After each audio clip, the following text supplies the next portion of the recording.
Courtney Lyle sitting on standby, much like the drivers and the fans in Florida. Courtney. Well, Jennifer, fortunately, I haven't been sitting here for 4 hours like the drivers have been. That's how long the delay has been. Now, we're used to seeing cautions come out for pileups that usually happen on plate racing tracks like Daytona.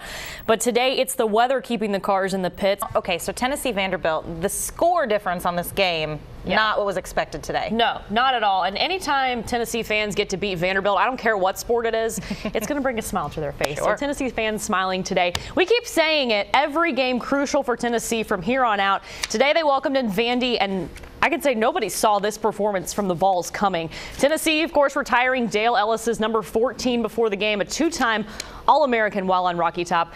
Jarnell Stokes kicking out to Antonio Barton. It was his day big time. Barton for three. He tied a career high going 5 of 7 from three-point range. Barton dishing it too over to Armani Moore, cutting to the rack. 8 points for him. Vols up 16-6. Also getting some work in off the bench, Derek Reese, the steal. The two-handed slam at the other end, Tennessee rocking an 18-point lead. Yeah, Robin, it's a question really we've been asking since the end of last football season. Who would be the starting quarterback at the University of Tennessee? We saw a 4-quarterback battle in the spring. It got down to 3 in the fall with the departure of Riley Ferguson. And now we know Justin Worley gets the nod as the starter from Butch Jones today. He announced that in a press conference this afternoon around 3 o'clock. What's even better is some of the unique ways that they make that announcement. Yeah, I guarantee that neither of you have decided to shave your head into a checkerboard anytime soon. Well, Butch Jones now has 34 commitments for next season. 3-star offensive lineman Charles Mosley from Brighton made his choice today, and he let the world know where he will play with his hair. Mosley went all out orange and white checkerboards. We knew coming into this one that Oklahoma's defense was going to be good, and it was hard not to notice the pocket collapsing on Justin Worley almost all night last night. He was constantly under pressure. He was sacked 5 times. His numbers 21 of 44 for 201 yards. He did have a touchdown pass, but he was picked off twice. And after that pass that was intended for Jason Crew in the end zone that ended up being a pick, Butch Jones said he saw something different in his quarterback's eyes.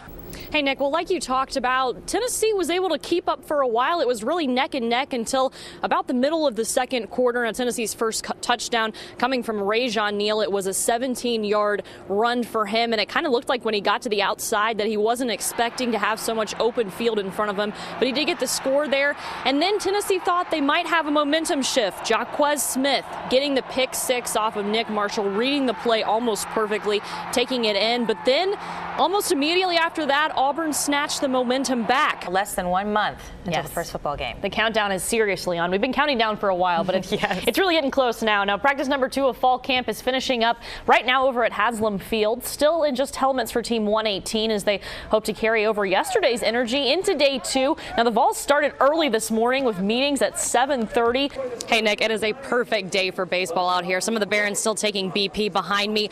But what does it take, to get this field ready? A lot of people just come to the game and they're ready to see the game. But I'll tell you from experience, it takes a lot to get it ready. You can actually see the grounds crew behind me. They're in the visitors' bullpen getting that ready now.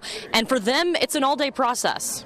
With only 1 day of practice in the books, Coach Torbush says it's still way too early to figure out what kind of talent he has on this team. Of course, they got a year to do it. They won't kick off the season until September 3rd of 2015 against Kennesaw State. From Johnson City, Courtney Lyle, WBIR 10 Sports.